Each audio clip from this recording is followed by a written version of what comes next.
আসসালামু আলাইকুম everyone, welcome to আজমিরিস kitchen. আজকের পর্বে আমি আপনাদের সাথে খুব সিম্পল একটা ডিম বিরিয়ানির রেসিপি শেয়ার করব।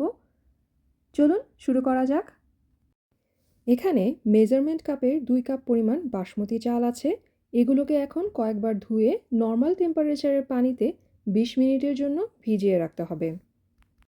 এখন আমাদের লাগবে 4টি সিদ্ধ ডিম। ডিমগুলোকে এখন ভেজে নিতে হবে। এর আগে এর গাগুলো একটু কেটে দিতে হবে যেন ভাজার সময় না ফুটে। তারপর একটা ফ্রাই প্যানে অল্প তেল দিয়ে ডিমগুলো দিয়ে দিতে হবে, আর দিয়ে দিতে হবে সামান্য লবণ আর সামান্য পরিমাণ রং দিয়ে নেড়ে চেড়ে সব দিক হালকা করে ভেজে নিতে হবে। রংটা না চাইলে আপনারা বাদ দিতে পারেন। আর ভাজা হয়ে গেলে ডিমগুলো তুলে নিতে হবে। এবার ওই একই তেলে অথবা আরও কিছু তেল অ্যাড করে কিছু আলু ভেজে নিতে হবে। এখানে ছোট ছোট আমি 5টির মতো আলু নিয়ে নিয়েছি। এগুলোকে 1/4 চা চামচের মতো লবণ দিয়ে নেড়ে চেড়ে ভেজে নিতে হবে।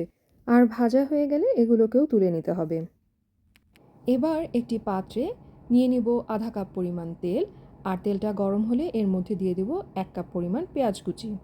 পেঁয়াজটা দিয়ে আমরা নেড়ে চেড়ে বেরেস্তার মতো করে ভেজে নিব। আর ভাজা হলে অর্ধেকটা বেরেস্তা এখান থেকে তুলে রাখব। আর বাকি যে বেরেস্তাটা আছে তার মধ্যে দিয়ে দিব 2 টেবিল চামচ পরিমাণ পেঁয়াজ বাটা, 1 চা চামচ পরিমাণ আদা বাটা, আর 1 চা চামচ পরিমাণ রসুন বাটা। আর সঙ্গে দিয়ে দিব 1/4 কাপের মতো পানি। পানিটা দিয়ে একটু নেড়ে চেড়ে এর মধ্যে দিয়ে দিব একটা তেজপাতা, 2টি এলাচ, 2-3টি লবঙ্গ, 2টি দারুচিনির টুকরো, আর 5-6টি আস্ত গোলমরিচ। এগুলোকে দিয়ে এখন মশলাটাকে ভালো মতো নেড়ে চেড়ে কষিয়ে নিব।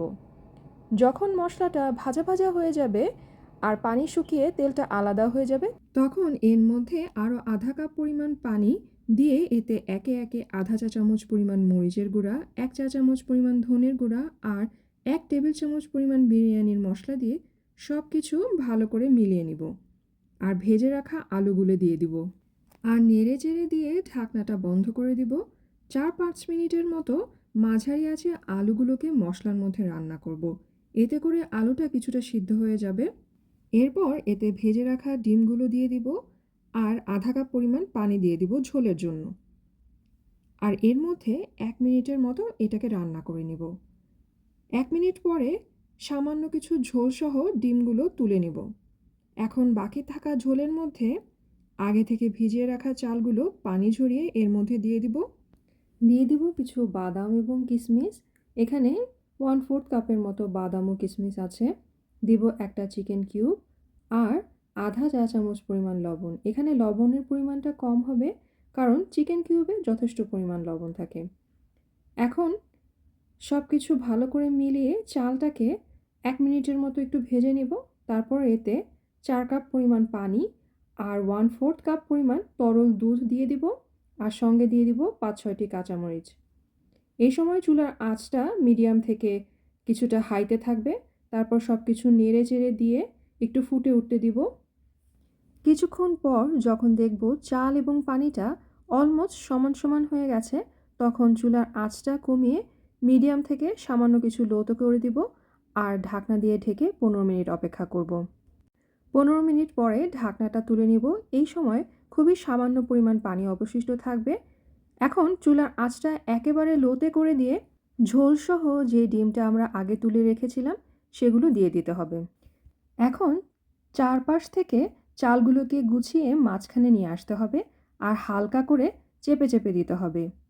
বেশি চাপাচাপি করা যাবে না, হালকা করে একটু চেপে দিলেই হবে। এবার উপরে সামান্য বেরেস্তা ছিটিয়ে ঢাকনা দিয়ে ঢেকে 10 মিনিটের জন্য দমে রেখে দিতে হবে। এই সময় চুলার আঁচটা সর্বনিম্নে থাকতে হবে। 10 মিনিট পরে ঢাকনাটা তুলে দেখে নিতে হবে কোনো পানি অবশিষ্ট আছে কিনা। না থাকলে চুলাটা বন্ধ করে আবারও ঢাকনাটা দিয়ে রাখতে হবে, তবে হালকা ফাঁকা রেখে দিতে হবে যেন গরম ভাপটা বেরিয়ে যেতে পারে।